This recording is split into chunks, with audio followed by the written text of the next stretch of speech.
oyez, braves gens. On est prêt, je crois. Dans cette vidéo, on va voir les bonnes et aussi surtout les mauvaises manières de se renforcer les tibias.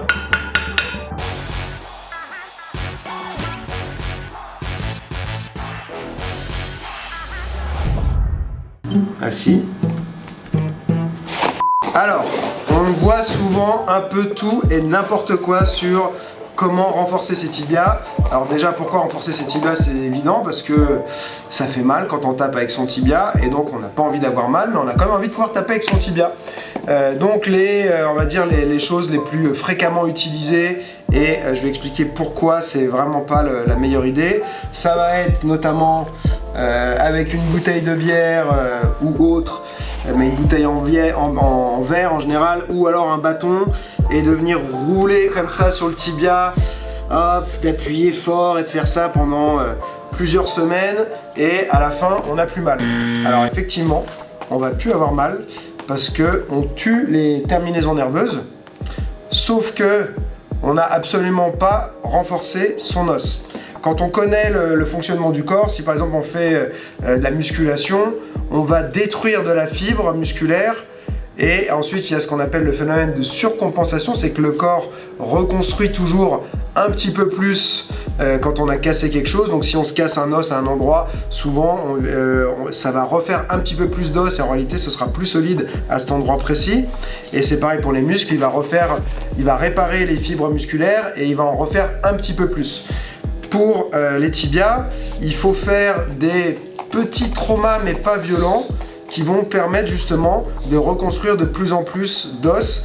Mais si on a détruit en fait ces terminaisons nerveuses, on n'a plus le retour d'information, donc on sent plus la douleur, mais par contre on a toujours un os qui n'est pas renforcé, et donc on va pouvoir au final se casser le tibia ou se faire mal plus facilement parce qu'on n'a plus cette alerte qui est la douleur, et on a un os qui est toujours pas plus fort qu'il n'était avant. Donc on va voir maintenant la meilleure solution qui est utilisée depuis longtemps. C'est pas quelque chose d'ultra sexy, mais c'est diablement efficace.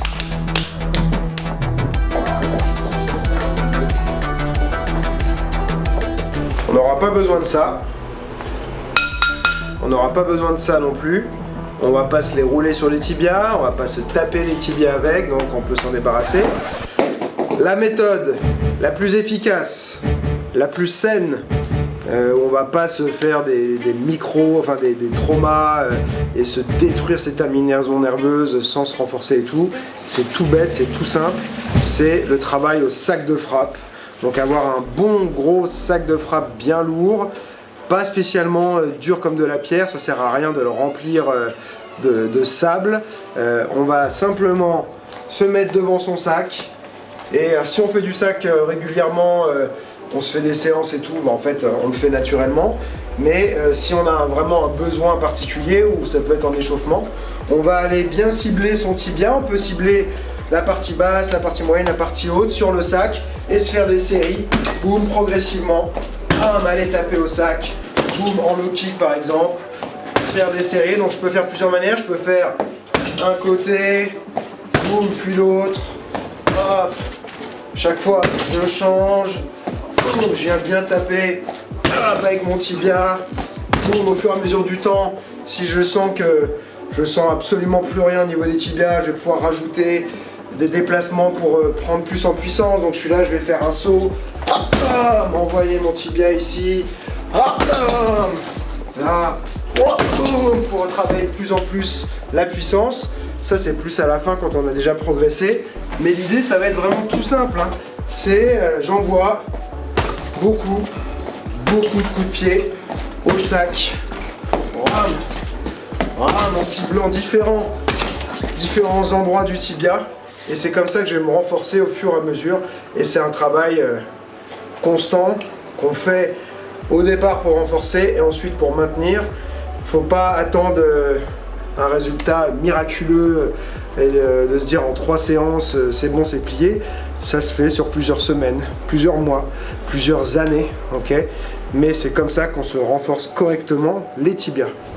Une autre approche un petit peu bourrin qu'on peut utiliser, ça va avoir un double intérêt, ça va être à la fois renforcer ses tibias et puis en même temps s'habituer aux impacts sur les jambes, c'est de se faire des encaissements low kick, chacun son tour, on est là, boum, je viens avec mon tibia, voilà, moi j'ai durci bien ma cuisse, hein, il y a plusieurs écoles sur ça, mais moi je suis plutôt partisan du fait que s'il met un low kick, je vais aller dessus, pas tourner ma jambe pour absorber le coup, et surtout dans un objectif de renforcement, ça sera plus intéressant que le muscle qui soit solide, gainé. Donc chacun son tour, on va aller travailler, hop, boum, et on va avoir comme ça, hop, des impacts, voilà, hop, boum, hop, là je peux aller chercher sa jambe arrière, décaler, boum, ici, changer de jambe, hop, hop, boum, boum, boum, boum, ainsi de suite. Et donc on prend l'impact sur le tibia parce que le muscle est durci, donc ça reste un muscle, donc c'est pas, on n'est pas en train de taper sur un poteau.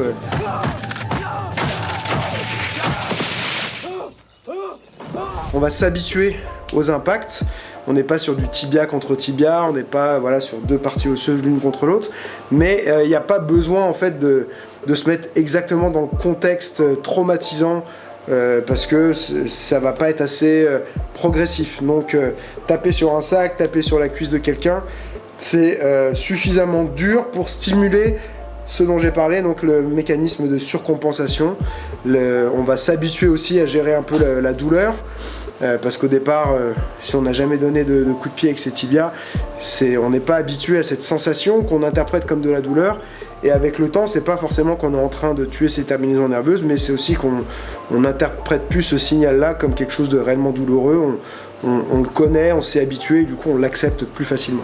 Une fois qu'on a des tibias ultra solides, ce qu'on veut faire, c'est pouvoir placer des low kicks. Tu as deux solutions pour ça. Soit tu cliques ici pour voir une vidéo que j'ai fait avec Paul qui montre comment détruire les appuis de ses adversaires. Ou tu peux aussi bien sûr te procurer ma formation Low Kick Expert, où je mettrai un lien quelque part en dessous ou au-dessus, on verra.